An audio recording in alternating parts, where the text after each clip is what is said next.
Imagine this. You're just at home, minding your business, maybe taking a nap. Suddenly, cops burst in. Drugs are found nearby, but you never touch them. The state tries to pin it on you, and yet, in a courtroom in Harris County, Texas, a judge has the guts to call it for what it is: nonsense. Today, we're breaking down the unbelievable case of Patricia Johnson, where a simple presence in the wrong place could have landed someone behind bars, if the judge hadn't spoken up. Are you Patricia Johnson? Ms. Johnson, you're charged with possession of marijuana. You're facing up to 6 months in jail and or a $2,000 fine. We're going to do probable cause. You have the right to remain silent. Anything you say can and will be used against you. You have the right to have an attorney present during questions and interviews. If you cannot afford a lawyer will be appointed to represent you, ma'am. Patricia Johnson was charged with possession of marijuana. The state claimed she was in a house where drugs were found. But here's the kicker. She was just lying in bed, inside a garage, next to someone who already had felony warrants. No ownership of the drugs was claimed by her, and it wasn't even her house. Officers found 1. 5 grams of marijuana, white powdery substance in a bag, drug paraphernalia, like used glass pipes, and yet, somehow, they tried to connect everything to her just because of proximity. On July 13th, 2024, officers received credible information from a concerned citizen that the co-defendant, a currently wanted person in Harris County, Texas for felony family assault, was inside a residence located at 710 West Bluff Drive in the garage portion of the residence. After opening the garage of the residence, officers observed the defendant lying in bed next to the co-defendant. As officers began to call the defendant and co-defendant out of the garage, officers observed several items of drug paraphernalia, such as used glass pipes and a white powdery substance wrapped in a clear plastic bag. Through further investigation, deputies observed 1.5 grams of marijuana located underneath the white powdery substance. And at the time of the incident, it was unclear what the substance was, but neither the defendant or co-defendant claimed ownership of the substance that had an approximate weight of 2 grams. The state's argument: because the drugs were near her bed, she could be responsible. Don't think about that. Imagine crashing at a friend's house, and a little weed is lying on the couch. Could the cops charge you with possession? That's exactly the debate here. Even the defense attorney highlights it. If it's her house, maybe there's something more. But she didn't claim ownership. She was just there. The judge listens carefully and isn't buying it. So how do you know it's hers?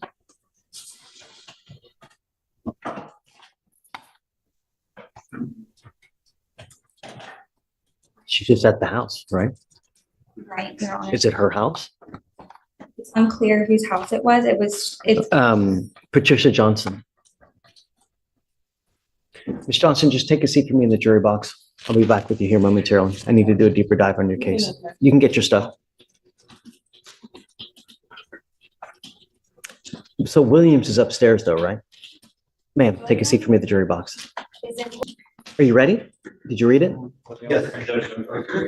So we have a lady who's in a house, I guess just in bed with someone who's got felony warrants. In the garage, but yes. In the garage. Yeah, and they're both laying together and the drugs were found right by both of them. Neither of them took ownership, so we charged both of them because they both have care, custody, and control of the drugs without any ownership. Everyone gets charged in those kind of circumstances. Whose house is it? So I would need to do some follow-up as to whose house it is, but I know they were in the garage of this house. I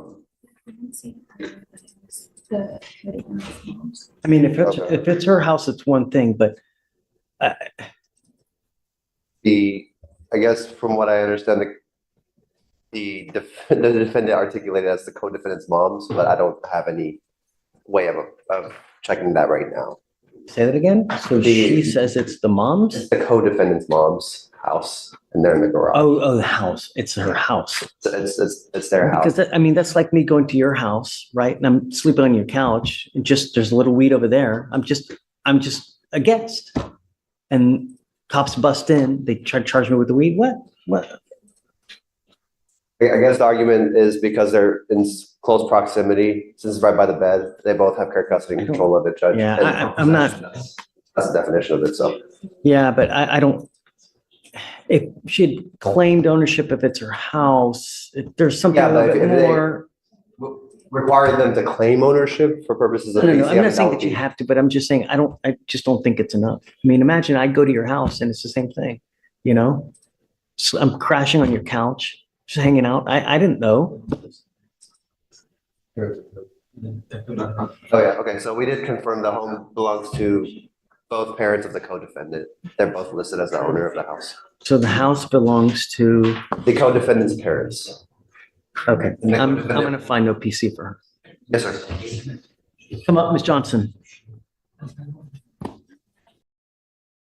After investigation, it's confirmed the house actually belongs to the co-defendant's parents. That's right, the drugs are in their garage. Patricia Johnson is just there. The legal question becomes, can someone be held responsible for drugs found in someone else's home if they never touched them? Judge Fleischer's response: perception is reality, but responsibility is not. And the courtroom moment gets tense when he explains exactly why being around the wrong people doesn't automatically make you guilty.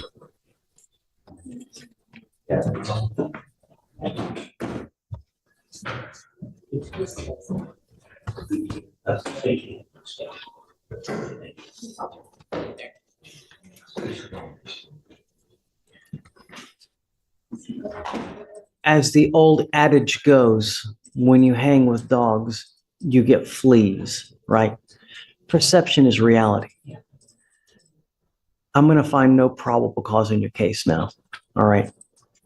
That means I don't have jurisdiction over you. The state may well, in fact, indict this case at a later date. If that happens, a warrant will issue, but I'm going to find no probable cause in this case now.